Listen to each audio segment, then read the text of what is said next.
নমস্কার।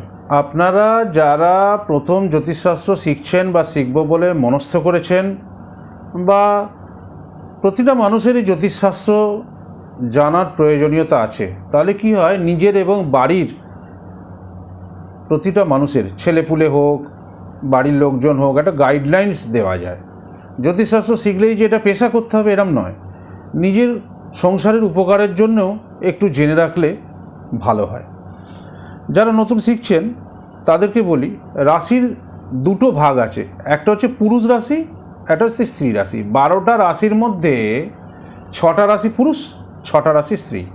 এই পুরুষ রাশিগুলো হলো মেষ, মিথুন, সিংহ, তুলা, ধনু, কুম্ভ। এই পুরুষ রাশি জাম্পিং করে করে মেষ, তারপরে কিন্তু বৃষবাদ, তারপরে মিথুন, এরম জাম্পিং করে করে এক একটা অন্তর অন্তর পুরুষ রাশি।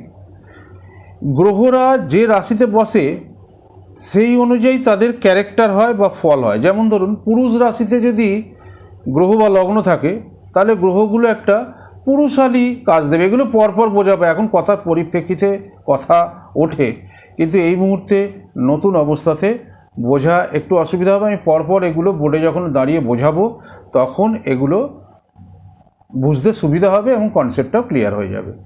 এই পুরুষ রাশিগুলো কোথায় দেখতে পাবেন? এটা এডিএন পদ্ধতিতে ভাগ্য বিচার, এই বইটা কালেক্ট করবেন। 26 নম্বর পাতায় এই পুরুষ রাশি কোনগুলো সেগুলো জানতে পারবেন। দেবসূর্য পাবলিকেশন কর্তৃক প্রকাশিত এই বইটা একটু কালেক্ট করে নেবেন, তাহলে আপনাদের পড়তে বা জানতে সুবিধা হবে। নমস্কার, সপরিবারে।